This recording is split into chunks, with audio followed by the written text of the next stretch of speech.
Homework করে নিয়ে এসেছো? না স্যার, আজকে হোমওয়ার্ক করে নিয়ে আসিনি।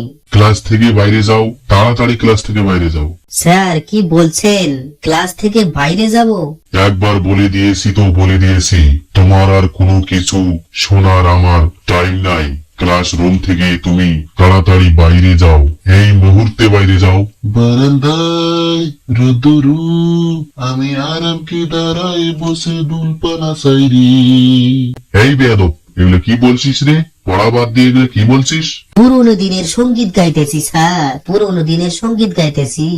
এমন কানের মধ্যে চড় মারবো না, গান গাওয়া ভুলে যাবে। স্যার একটু শান্তিভাবে গানও গাইতে দিচ্ছে না রে।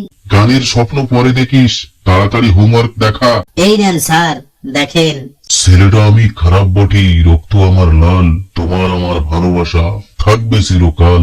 এটা কি লিখেছিস রে? মাফ করবেন স্যার, মাফ করবেন স্যার, ভুল করে ওই ডায়েরিটা বেরিয়ে গিয়েছে। এই নেন স্যার, এখানে রয়েছে হোমওয়ার্ক। বা বেটা, এই বয়সে প্রেমপত্র লিখেছো? কেন স্যার, আপনিও কি লিখতেছিলেন নাকি?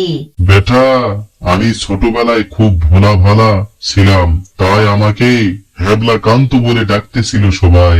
স্যার আমাকেও সবাই হ্যাবলাকান্ত বলে ডাকতো ছোটবেলায়। কেন তোমাকে কেন হ্যাবলাকান্ত বলে ডাকতেছিল সবাই? আমি ছোটবেলায় একদম কান্নাকাটি করতেছিলাম না, তাই আমার দাদু আমার কান্না শোনার জন্য আমাকে বলতো হ্যাবলা কান্ত, হ্যাবলা কান্ত। তখন থেকে আমাকে সবাই বলে হ্যাবলা কান্ত। আচ্ছা, তুমি যে প্রেমপত্র লিখেছো, তোমার মা কি জানে? না স্যার, আমার মা তো জানে না। তাহলে তো তোমার মাকে ডাকতেই হবে এসব বলার জন্য। না স্যার, আমার মাকে একদম ডাকবেন না, কেননা আমার বাবা যদি জানতে পারে আমাকে মেরে হাড় গুড় ভেঙে দিবে। কেন তোমার বাবা কেন তোমাকে মারবে? এই কারণে যে প্রেম পত্রটি আমার বাবা আমাকে দিয়েছে টুম্পা কাকিকে দেওয়ার জন্য। শালা বাপ না শয়তানের নানা, ছেলের হাতে দেয় প্রেমপত্র। অনেক কাহানি শুনলাম তোর, এবার তাড়াতাড়ি হোমওয়ার্ক দেখা।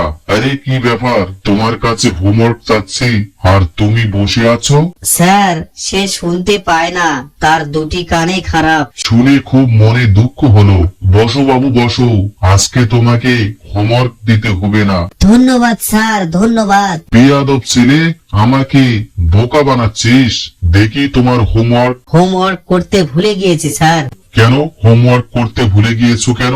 আর বলো না স্যার, কয়েকদিন থেকে আমার মাথা ঠিক নেই স্যার। কেন তোমার মাথায় কি হয়েছে? তোমার মাথা ঠিক নেই কেন? কি আর বলবো স্যার, প্রেমে পড়েছিলাম স্যার, প্রেমে পড়েছিলাম। প্রেমিকা আমাকে ধোকা দিয়ে ছেড়ে চলে গিয়েছে, তাই আমার মাথা ঠিক নেই স্যার। বেয়াদব ছেলে, ক্লাসরুমে বসে প্রেমের কাহিনী শোনাস আমাকে? বেরিয়ে যা ক্লাসরুম থেকে, এই মুহূর্তে বেরিয়ে যা, বেরিয়ে যা ক্লাসরুম থেকে, এই মুহূর্তে ক্লাসরুম থেকে বেরিয়ে যা। বেয়াদব ছেলে, এখনকার ছেলেমেয়েরা আর ঠিকভাবে পড়তেও চায় না। কি যুগ চলে আসলো, ছেলেরা যদি পড়াশোনা ঠিকভাবে না করে তাহলে ভবিষ্যৎ কি হবে তাদের?